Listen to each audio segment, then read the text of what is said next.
Hello viewers, welcome to our channel shine your mind. నోవాహు కుమారులైన షేము, హాము, యాపేతు నుంచి వచ్చిన సంతానం వారు ఎవరెవరు ఎక్కడెక్కడ సెటిల్ అయ్యారనే విషయాల గురించి ఈ వీడియోలో తెలుసుకుందాం. జలప్రళయం గతించిన తరువాత ఓడ అరారాతు కొండ మీద నిలిచింది. ఈ పర్వతం టర్కీలో ఉంది. ఈ జలప్రళయం, ఓడ నిర్మాణం ఇదంతా నిజమా కాదా అని తెలుసుకోవడం కోసం 2021 సంవత్సరంలో ఇస్తాంబుల్ టెక్నికల్ యూనివర్సిటీ వారు టర్కీలో ఉన్న అరారాతు పర్వతంపై పరిశోధనలు మొదలుపెట్టారు. ఆ పరిశోధనలో వారు చెప్పింది ఏంటంటే, ఇది 100% నోవాహ్ ఆర్క్ అని మేము నిర్ధారించలేము, కానీ ఆశ్చర్యకరమైన రీతిలో 90% వరకు ఆధారాలు బైబిల్లో చెప్పబడిన నోవాహు ఓడకు పోలి ఉన్నాయని ప్రకటించారు.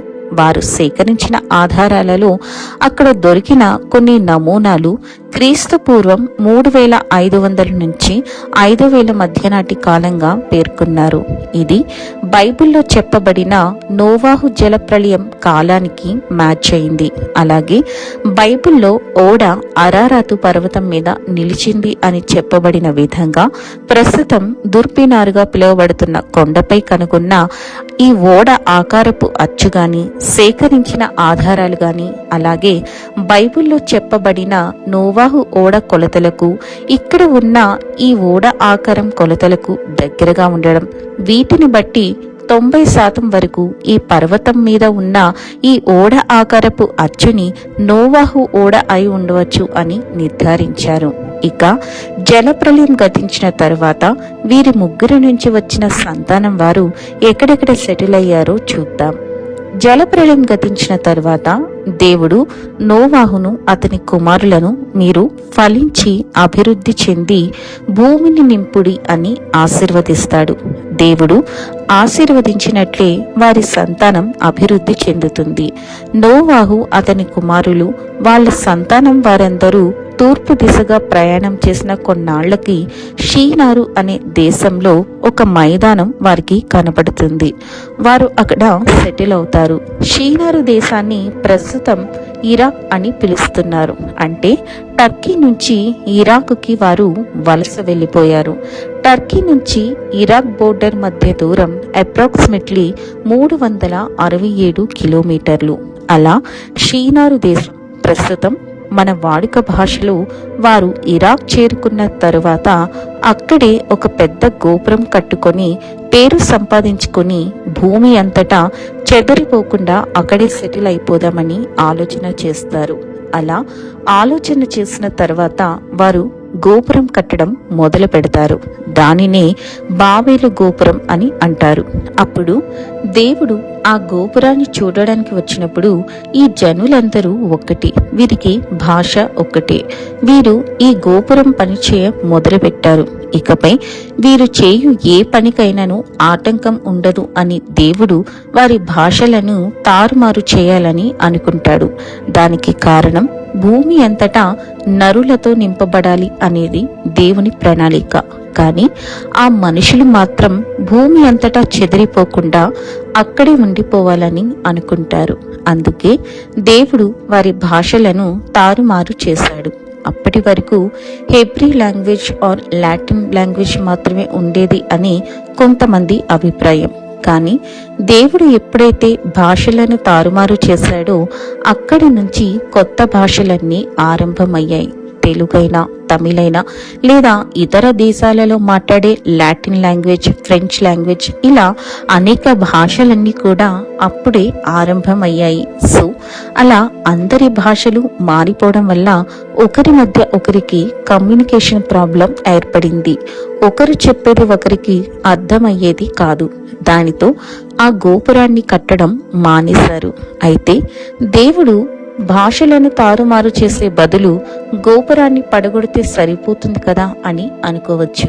ఒకవేళ దేవుడు గోపురాన్ని పడగొట్టినా మరలా రెండవసారి గోపురం కట్టాలని ఆలోచన చేస్తారు. అందుకే దేవుడు గోపురాన్ని పడగొట్టడానికి బదులుగా భాషలను తారుమారు చేశాడు. ఆ తరువాత వారు వారి వారి భాషల చొప్పున వారి వారి వంశావళుల చొప్పున వేరు వేరు దేశాలలో సెటిల్ అయిపోయారు. నోవాహు ముగ్గురు కుమారులైన షేము, హాము, యాపేతు సంతతి వారిలో షేము నుంచి వచ్చిన వారు ఆసియా, హాము నుంచి వచ్చిన వారు ఆఫ్రికా, యాపేతు నుంచి వచ్చిన సంతతి వారు ఐరోపా ఖండాలలో సెటిల్ అయినట్లుగా పూర్వీకుల చరిత్రను బట్టి అంచనా వేశారు. ఈ వలస వెళ్ళిపోవడం అనేది ఇరాక్ నుంచి స్టార్ట్ అయింది కాబట్టి యునెస్కో 2019లో ఈ నగరాన్ని వారసత్వ ప్రదేశంగా గుర్తించారు. యునెస్కో అంటే United Nations Educational, Scientific and Cultural Organization. యాపేతు నుంచి వచ్చిన సంతానం వాళ్ళు సముద్ర తీర ప్రాంతాలలో సెటిల్ అయ్యారు. ఆదికాండం 10వ అధ్యాయం 2 నుంచి 5 వచనాల మధ్య వీరి ప్రస్తావన ఉంటుంది. యాపేతుకి 7 కుమారులు పుడతారు.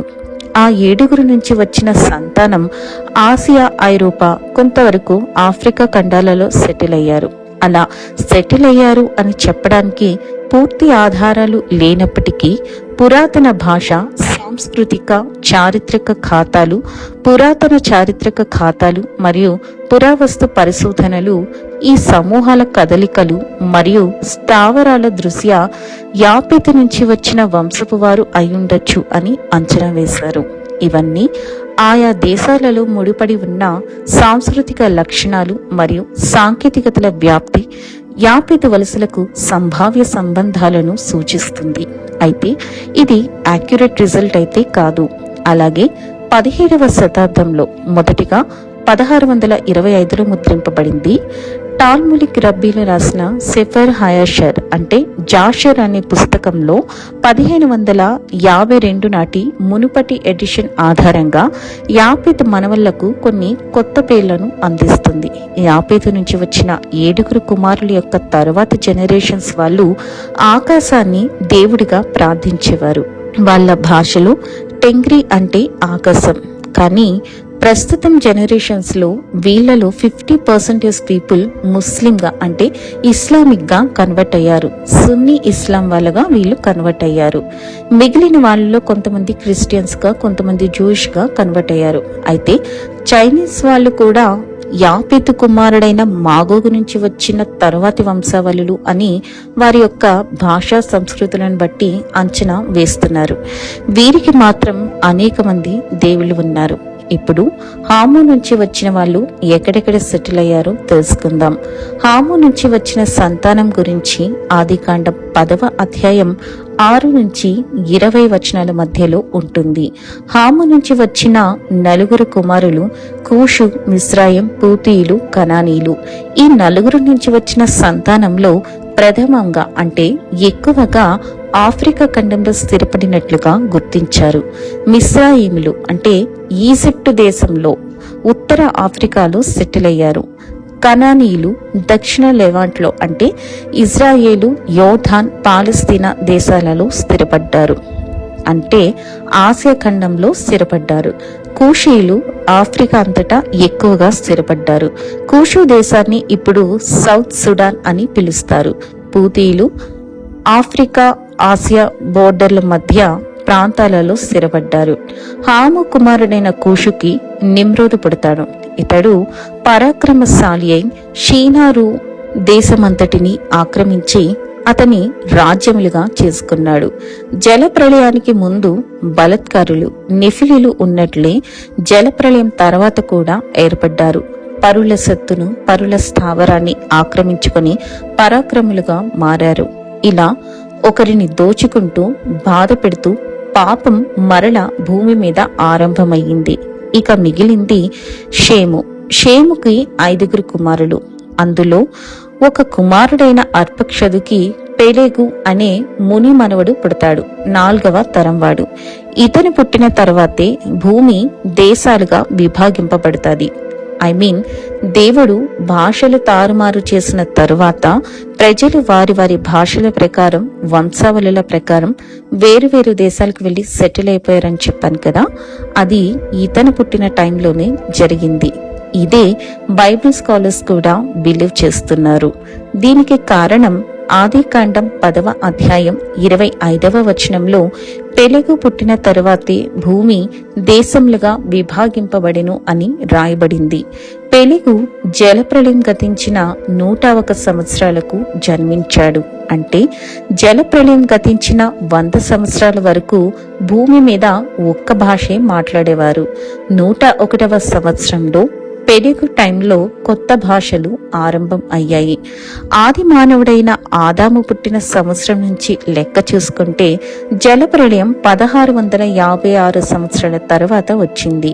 పెలెగు పుట్టిన 101 సంవత్సరాలు కలుపుకుంటే 1757వ సంవత్సరంలో కొత్త భాషలు ఆరంభం అయ్యాయి. బిఫోర్ క్రైస్ట్ ఆఫ్టర్ క్రైస్ట్ లెక్క ప్రకారం 2248 BCE. ఈ పెలెగు నుండి వచ్చిన 6వ తరమే అబ్రహాము. అబ్రహాముకు పుట్టిన ఇష్మాయిలు నుంచి ముస్లింలు, ఇస్సాకు నుంచి వచ్చిన యాకోబు కుమారుడైన యూదా వంశవళి నుంచి యేసు ప్రభు జన్మించారు. ఇక ఇండియా విషయానికి వస్తే షేము, హాము, యాపేతు ఈ ముగ్గురిలో ఎవరి నుండి వచ్చారు అనే దానికి ఆధారాలు లేవు.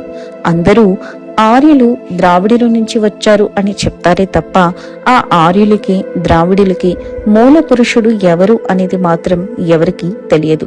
కానీ కొన్ని మత సాంప్రదాయాలను బట్టి ఈ ఆర్యులు ద్రావిడులు నోవాహు కుమారుడైన షేము మరియు హాము నుంచి వచ్చుండొచ్చు అని కొంతమంది ప్రాచీన శాస్త్రవేత్తలు పరిగణించారు.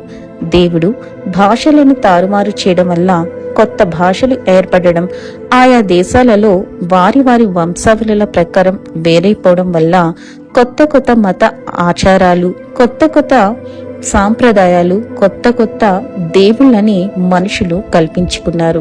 కానీ చాలా తక్కువ శాతం మాత్రమే నోవాహు తర్వాత సృష్టికర్త అయిన దేవుణ్ణి ప్రార్థిస్తూ వచ్చారు.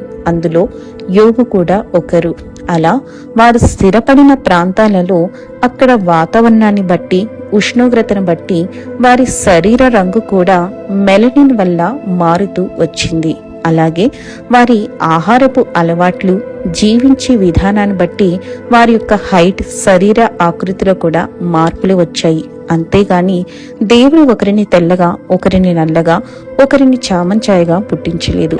ఒకరిని పొడుగ్గా, మరొకరిని పొట్టిగాను పుట్టించలేదు. తర్వాత జనరేషన్స్ లో జరిగిన యుద్ధాలు, మనుషులు వలసలు వెళ్లిపోవడం వల్ల, వేరు వేరు వంశావళికి చెందిన వారిని వివాహం చేసుకోవడం వల్ల ఇప్పుడు మిశ్రమ జనాన్ని మనం ఎక్కువగా చూస్తున్నాం.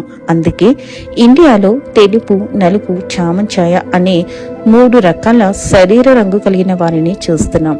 ఇండియాలో మాత్రమే కాదు, వరల్డ్ వైజ్ ఇప్పుడు ఆల్మోస్ట్ అన్ని కంట్రీస్ లో కూడా different colour of skin peoples ని చూస్తున్నాం. సో దేవుడు ఒకరిని గొప్పవాడిగా, మరొకరిని పేదవాడిగా ఎందుకు పుట్టించాలి, ఒకరిని తెల్లగా ఇంకొకరిని నల్లగా ఎందుకు పుట్టించాలి అని అనుకునే వారికి, అలాగే ప్రపంచంలో ఇన్ని భాషలు ఎందుకు ఉన్నాయి, అలాగే అందరికీ ఒక దేవుడే లేకుండా ఒక్కొక్క దేశంలో ప్రజలకు ఒక్కో కొత్త దేవుడు ఎలా వచ్చారు అని అనుకునే వారికి ఈ వీడియో ద్వారా సమాధానం దొరికిందని భావిస్తున్నాను.